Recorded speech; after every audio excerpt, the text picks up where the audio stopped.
up on the other side. Niggas acting like we tied. I've been gone since like July. Niggas acting like I died. They won't be expecting shit when Capo go to slide. Cause I told them that we put that shit behind us, but I lied. Hey, look who I'm around, man. What up, doe? It's your boy, Everything Deezy, back with another video. And today, man, I got a special friend, man.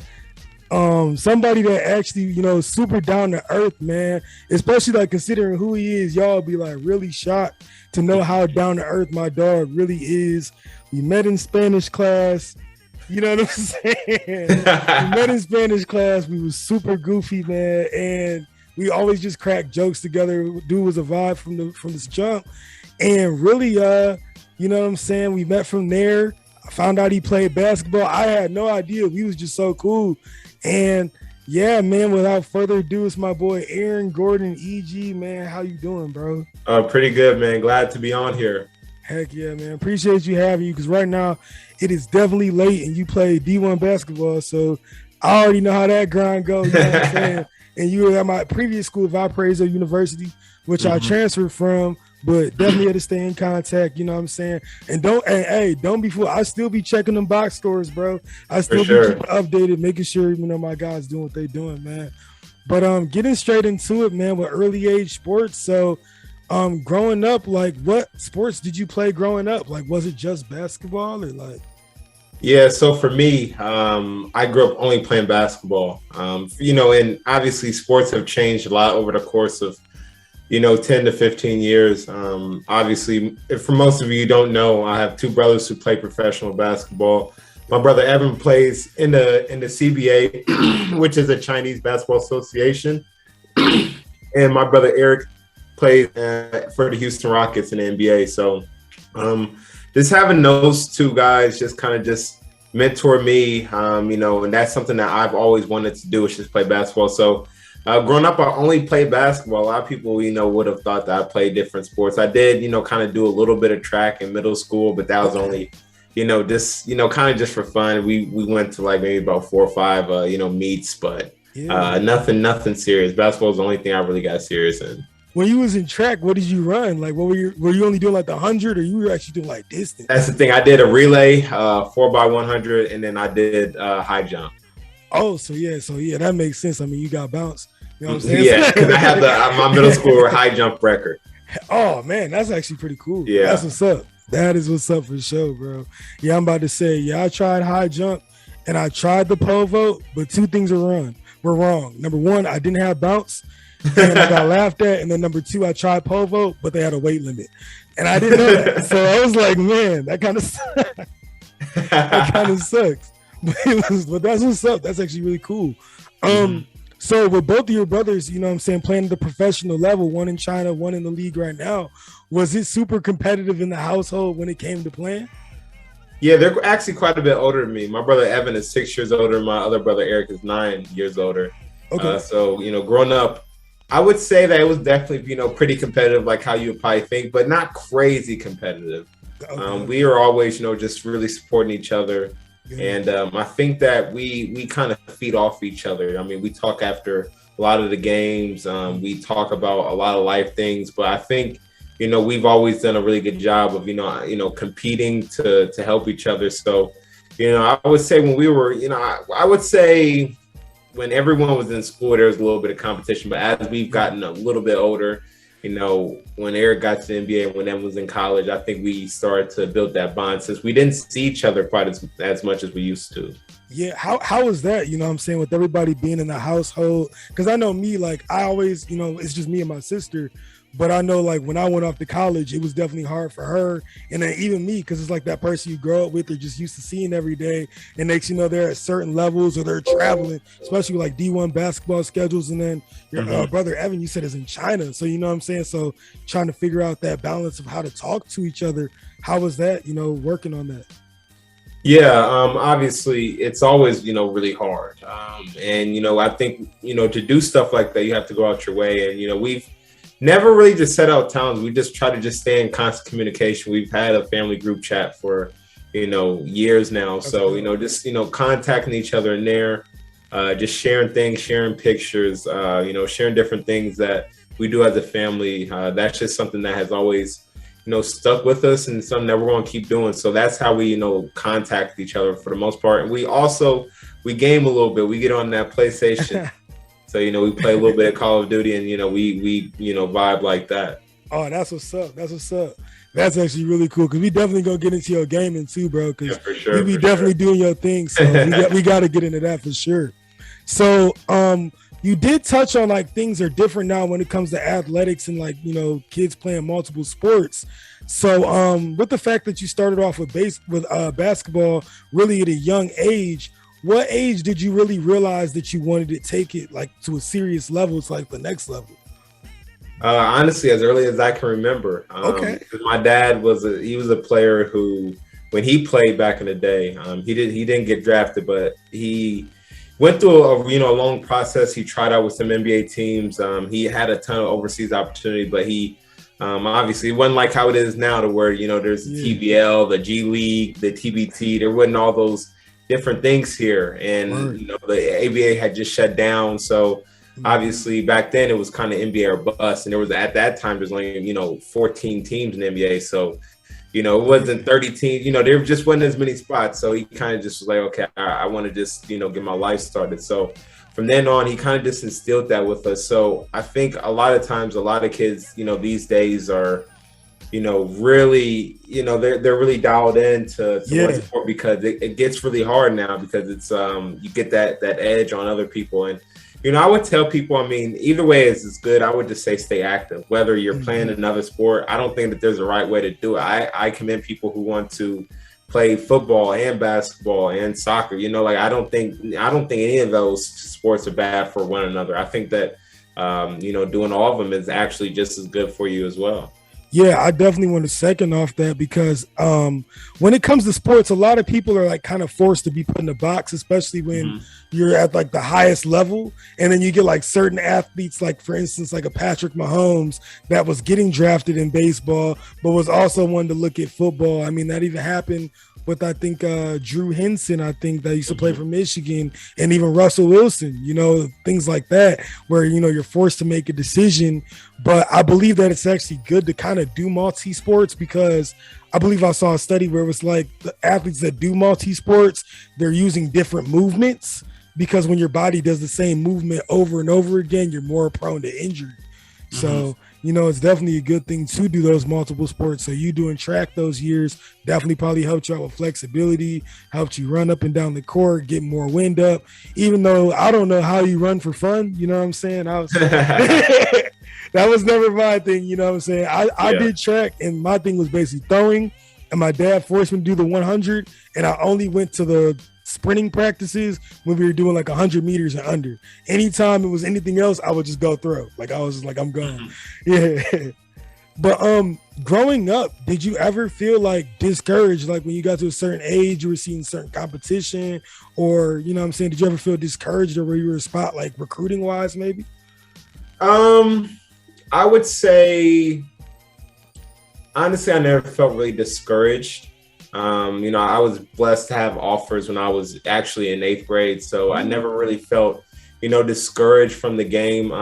Obviously, you always feel a little discouraged because what's so crazy is I'm probably one of the most recruited, in terms of time, one of the most recruited players ever, because I was recruited in like 7th grade and I did not commit until maybe the last, I think it was like May 16th of 2016. So, I was being recruited for like 6 years, and for most people's recruiting process is maybe a year or two.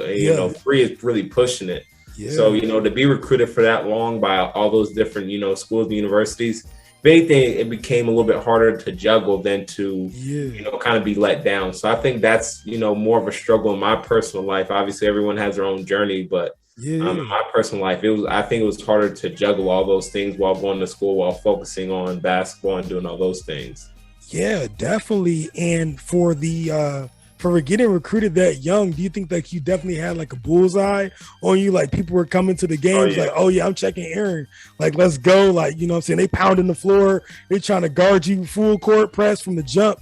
I've been getting that since since I was born, I've been getting that. But I think obviously when Eric went to the NBA, when Evan started having some success in college, as time just went on, obviously the bullseye got bigger and bigger. Yep. Obviously when I went to North Central, Cathedral, it's going to be there, and kind of just have to embrace it, because that's just how I would say that's just how sports are. Yeah. There's some people who have even bigger bullseyes on their back. Someone who I actually talked with a little bit at the NBA Awards was Shaquille O'Neal's son, Sharif. Oh yeah. We've talked, and I'm out, and I'm really cool with Ron Artest's son, Ron, who is now Meta World Peace 3 or something. Yeah. It's now something different. He's not like too much in Detroit, bro.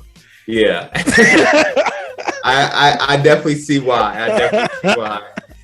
But what's so funny is we talked a little bit about it, and for them, obviously that's even taken to a whole nother level, especially in Sharif's situation. Yeah, because now that's kind of just who he is, his identity, and obviously I've been blessed to use it as like a little buffer, something that's kind of cool. It's not necessarily who I am, but I definitely understand the momentum that people whose NBA brothers and sons and whatnot, how they feel, and it does bring a little bit of a bullseye on your back. Obviously, I didn't grow up feeling like Bronny James. Like it's not like wherever I walked, it was like, oh my gosh, like I had to get security. It wasn't like that. It's just I walk in the gym, people kind of know that's Eric's brother. Yeah, and the funny thing is, bro, I don't even think I ever told you this, dog. So when me and you met in Spanish class, like I said, I approach everybody the same way, because I've been around people that I know a lot of people that are in the NFL. So for me, meeting somebody that has a name or something like that, it's just like, oh, okay, cool. So yeah. I literally bro, this is not even no disrespect. I had no idea who you were. So we were just in class and we were just laughing. I'm like, oh yeah, there's another black guy in class. My guy, I'm saying? We're gonna be friends. You feel me? So then we were you went to you were visiting my room. I think my roommate had saw you, and then when you left the room, because you were like, you made beats, I want to see, and you came to my dorm room. Yeah. So I showed you. You was like, oh snap, you got the whole studio set up. I leave, and my roommate was like, bro, do you know who that was? I'm like, oh yeah, it's my boy Aaron. You know what I'm saying? Like, what's up? You know what I'm saying? He's like, bro, that's freaking Eron Gordon. He turned on your high school highlights. I was like, oh shoot. Dog was wrong. I was like, oh snap. But I had no idea. I was like, oh snap. But then even then, it just made me respect you even more, because I was like, yo, dog really down to earth, cool, not letting it get to his head. You know what I'm saying? It's not like, you know what I'm saying? Because obviously you could have been walking around like, yeah, you know what I'm saying? What up? You feel me? Like you already know what type of time it is. But I had no idea. I was like, sweet. You know what I'm saying? But that is cool. You know what I'm saying? And like I said, I have a lot of friends that are playing football, so to know somebody that's doing it in basketball and have a name like that, that's really cool. So kind of on that note, what are some of the notable players you've played with or played against? Played with. So what's so crazy is I played on this one team in Adidas Nation. They call it the $1 billion team. Dang. And it was Lonzo Ball, De'Aaron Fox, Don Maker, Dennis Smith Jr. Don that seven. Yeah, dog. Yeah, Deron Davis. Yeah, we had so many really talented players on that team, and it was a really cool experience. I would say that was really cool. Some of the players I played against, I would say in college.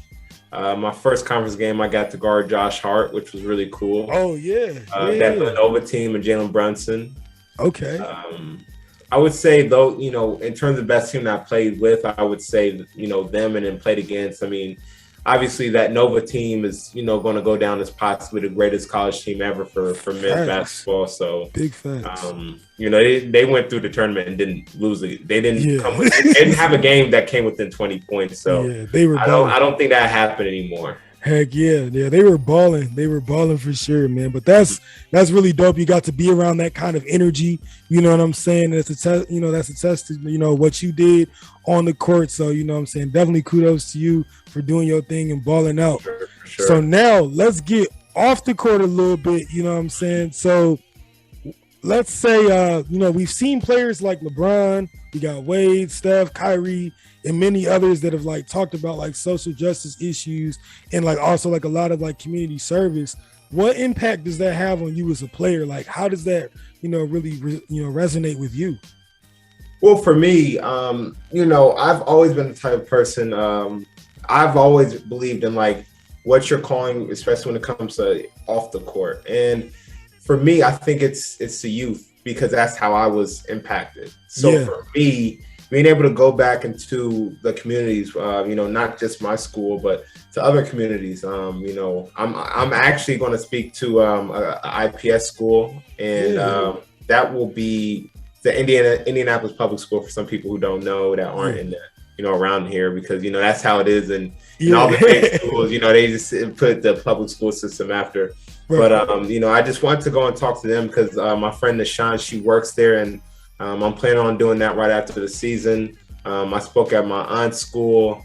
So one thing that for me, I've always felt like the biggest impact that you can have is whatever impact that you feel you need the most. So for me, that is one thing. I volunteer at the Ronald McDonald House every year. My brother actually, he has like a room for the families to stay in when their kid is getting treated for, certain things like cancer and, other terminal diseases. And, those are just certain things that I've had a calling for. And I think I started it just with my grandfather. He used to go to the church. This was back in, the 90s, obviously, until he passed away, until like 2012. So he used to go to the prisons, and he used to talk to the inmates. He just used to read Bible scriptures, and, he just did a lot. And I think like when I, heard that he used to do that, and, just saw that he did that, I think for me, I just said, what's kind of my calling? What is something that you like doing? And I've always, wanted to kind of just reach out to kids and, just talk to them about life. And obviously not everyone's going to be a 6'3", 200-pound athlete like me, but no. And like I said, I definitely do understand that. But one thing that they can see, they can see a man with the same, shade as me, become successful and not have to use things in the streets to, make money and to, shed light on things. Yeah, that's, man, you just dropped so many gems right there, man. I mean, you know what I'm saying? I always say whenever somebody drops gems, man, get your notepad out and take some notes down, because it's real stuff that's being said here, man. And, also condolences to your uncle, you know what I'm saying? Having a mentor like that and a role model, and, to have grandfather, condolences, you know what I'm saying? But having someone like that in your life, that's able to show you a way of how to give back and the importance of that. That's something that definitely needs to be shown more, because, everybody checks their social media. You need to know that, social media is not real life. There's people that are in real situations, that are in really worse situations, that are complaining about stuff that's way bigger than what we do on the hardwood, on the football field, or just anything that we do. So, the fact that you have that impact and you're doing it at a young age, you grinding, man, that's just really a testament to your character, bro. So for sure. Thank you. No problem, man. Of course. And then also looking at players like LeBron and Wade and everybody like that, how does that make you feel as a younger player going into the NBA, seeing that they're pushing these initiatives forward and really start showing equality? I think it's unique and it's really good. And I think one thing that a lot of people don't talk about is I think equality means something different to everybody.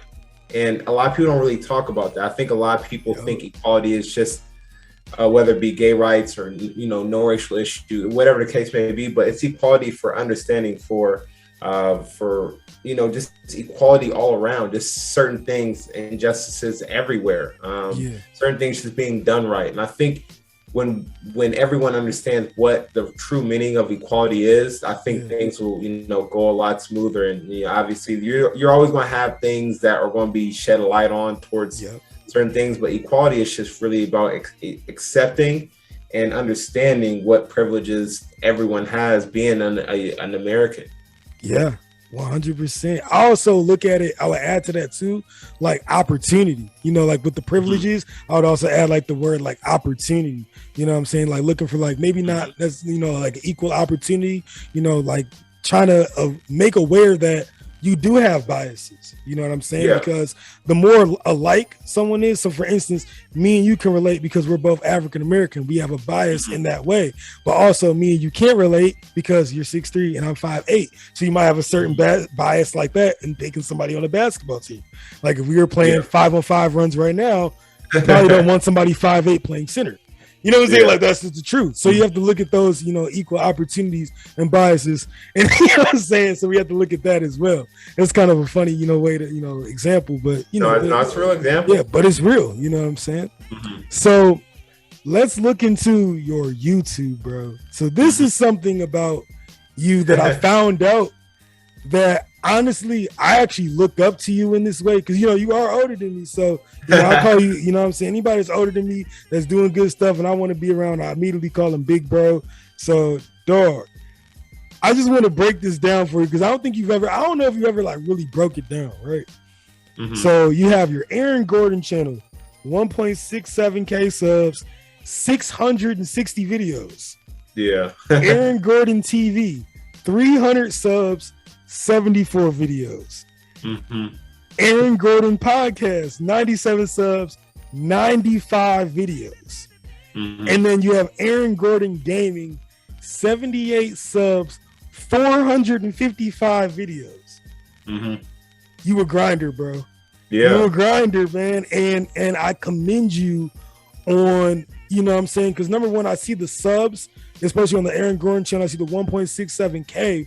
You know what I'm saying? So, you know what I'm saying? You hit the 1,000, the goal everybody want to get monetized, but the content amount, bro. Mm-hmm. I mean, that's just a really testament to like consistent, like how do you do it?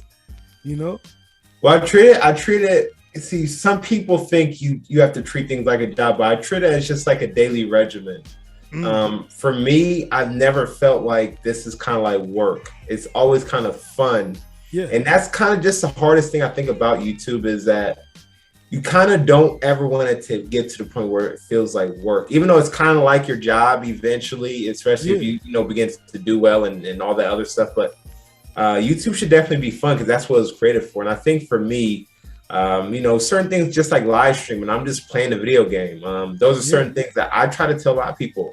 Get monetized for the stuff that you can and that you can do, because at the end of the day, we're creating these platforms. People are creating these platforms, and I think celebrities are using them, and that's the reason why the rich is always getting richer. I think everybody should create a gaming channel. If you like video games, create a gaming channel. If you like certain things, create a YouTube channel. If you, like I tell people, if you do nails, I tell girls, if you guys do nails, do YouTube videos of how you did your acrylic nails or whatever. Those are certain things that a lot of people can really do to boost their brand, to get monetized, to make more money, to get their stuff out there. And I just always felt like that type of stuff should never be work. Right. No, I agree 100% with that, because when it comes to me, for example, I was always doing a lot of stuff, and then people were telling me like, bro, you should tell somebody about some of the stuff you're doing, because you do a lot of stuff out of football. Like I write poetry. I've helped somebody film a video for like an actual like script. Like I've helped do a script before. I produce beats, and then on top of that, I still do football. And then I also like I like to just do a lot of DIY stuff. So like my family's doing construction right now in our house. I was helping out with that. I fixed the Xbox 360 that was junked from our neighbor, and it actually got it working. So there's like all of that stuff can be made into a video, and you can get paid for it. You know what I'm saying? And even just talking like me and you, like you're my friend, like I would hit you up anyway. You know what I'm saying? But then it's like also like, yo, like this same conversation, I would have this conversation with you off camera too. So this like the cool part about it is like you can do this off camera, or you can do it and get paid for it. So it's like dope. Even like, why better. not? Yeah, exactly. Why not? And the thing is, like, I was just thinking the other day, I was like, yo, like I want to hit up Eron and ask him about how he does multiple different channels. And then I was like, why not just do a podcast? Yeah. You know what I'm saying? Like, why not? Like, why not just hit him up on a podcast? But I did want to ask you though, why did you go ahead and make like 4 separate videos? Because I know some people, you know what I'm saying, playing devil's advocate, but more so say, well, you have all these videos. What if you just had them under one channel? You know, like, why do you have multiple? So I get that a lot. So for me, I think I look at things in terms of the long term. Because number one, I don't do YouTube for the money. Right. I think that's the thing that I think a lot of people are kind of getting misconstrued. Because I'll still post some things on the main channel, the Eron Gordon channel. But that's mainly more for news, things that are kind of just, out of balance of what I do. Things that's kind of just the news channel kind of. I'm just putting out things.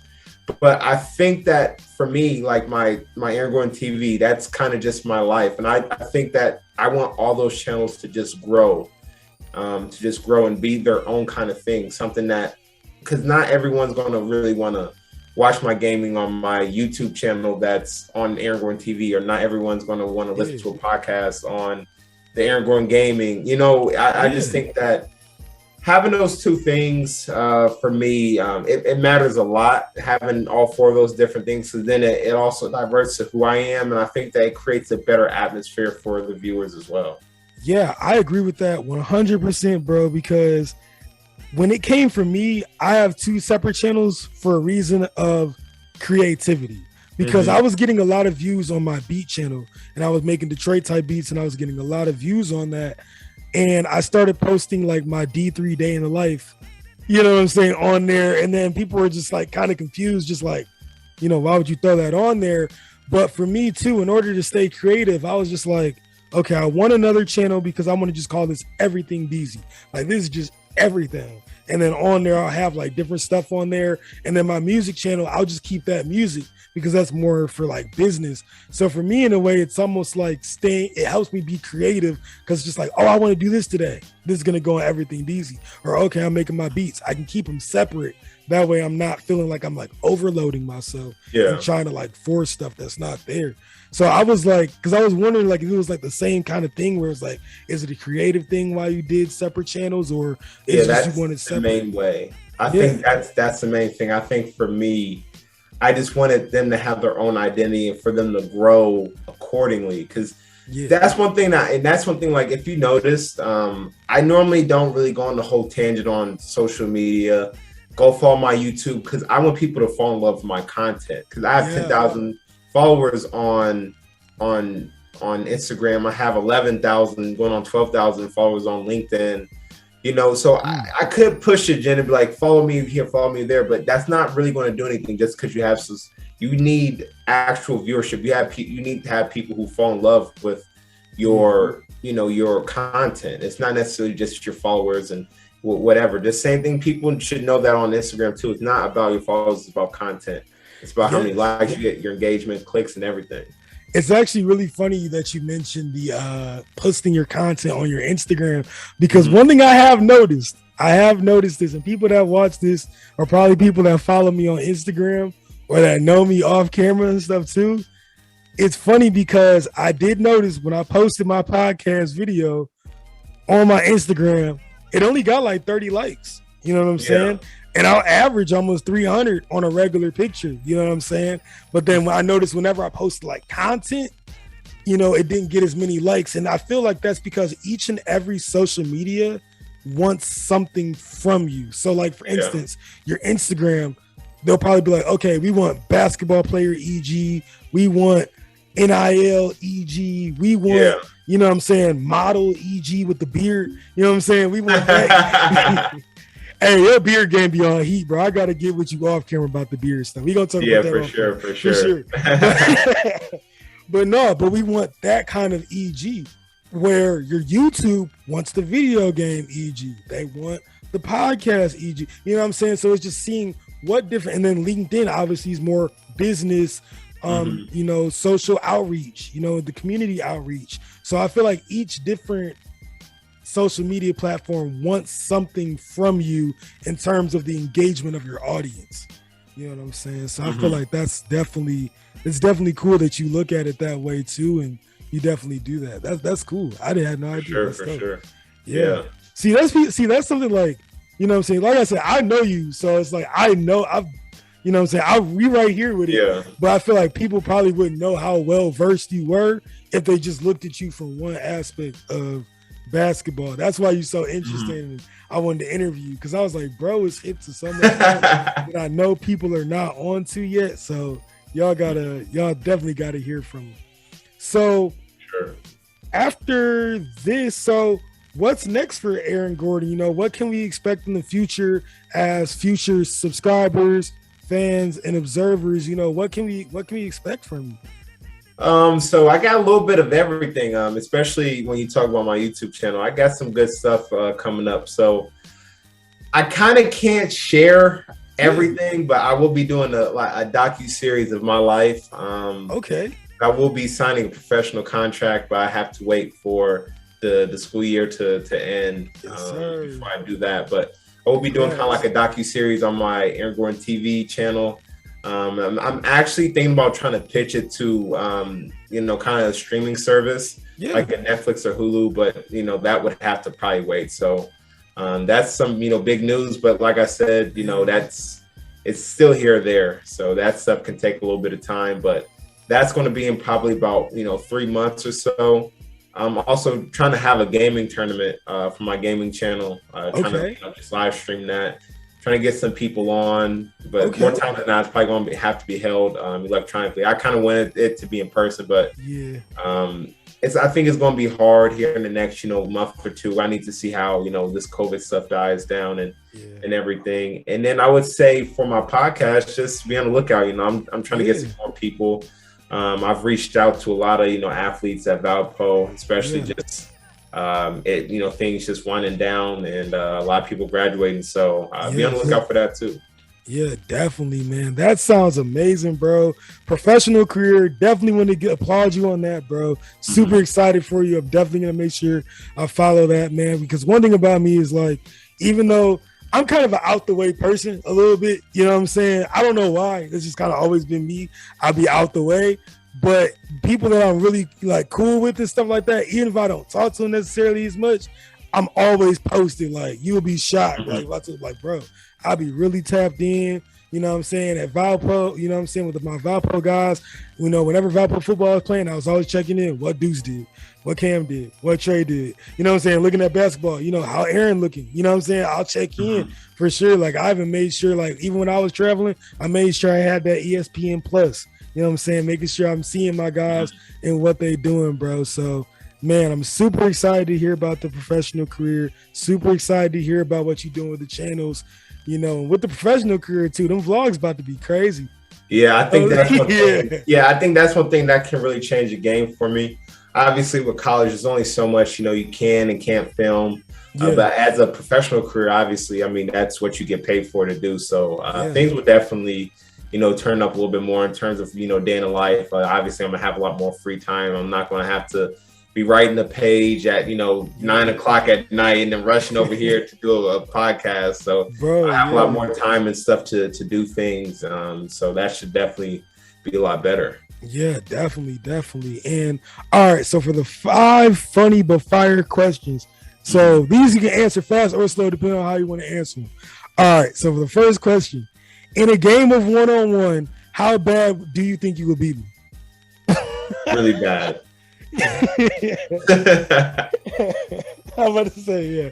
Don't lie. You can be as harsh as you want to be. I don't care. No, I know it's gonna be bad because the last time I was playing basketball, funny story, I actually went after I was bench pressing and I definitely shot the ball like over the rim. Like no kidding. Like it was actually like it went over the back. That will happen a lot. And I pushed, and the thing is like what was messed up about it too is like I didn't like shoot like with wrist, I like pushed it. Like I was actually like pushing the ball.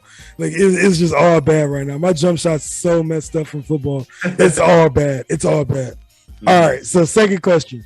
If we sat together in Spanish class and not across from each other, how fast do you think we would have gotten kicked out? I think we would have still been fine. You think we would have been all right? Yeah. You sure? I'm sure. You know what? It was crazy because there were definitely some times we were definitely going to get kicked out. Oh yeah. No, I was just. That's why I was like, bro, are you sure?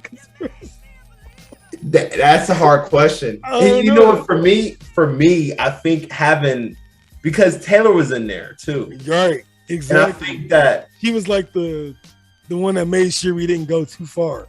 Yeah, and I'll be honest. I think that because of how small the classroom was, that made everything that happened so much more. Like I feel like because the sound of everything, like it was a weird class. Like it's at the bottom. Like check this out. That class was in a basement. Like first off, who goes to class in basements anymore? Like that's how you know the building is old. Exactly. And it sounded like one. And every single time that door closed, like you can hear everything. Like if a pin drops, it feels like a big old huge box drop. Heck yeah, that's what I'm saying, bro. And I felt so bad because I believe, if I'm remembering right, our Spanish teacher was an older lady. So I was like, we would get off on a tangent. Yeah. And you know what the funny thing is? I think she said at the beginning of the semester she was only going to talk in Spanish. That lasted like 2 days. We weren't. Yeah, it lasted 2 days. These Spanish professors, whenever they say, well, I'm only going to speak in Spanish, I'm just like, come on, like, are you serious? Bro. That joke was so funny, dog. Oh my God. All right, so third question. If you played football in college, how long do you think you would last at running back? At running back, that's a tough one. So everybody's coming at you, bro. You know what? I don't think I'd be too good for the simple fact of I think my mindset would have to change. Like I think if I had an entire like training camp, really I would need more than a training camp. I think I would need an entire off season into a training camp. I think I would be okay. I still would be great. But I think if you just threw me in, there'd be no way. Because I just think that the momentum of a basketball game and the momentum of a football game, when you're on the court, you're not expecting things to happen. Right. Yeah. No, I'm talking like, all right. I'm talking like, let's say you're at a Valpo football game, right? All the running backs get hurt. Coach says, hey, you look athletic. Strap up.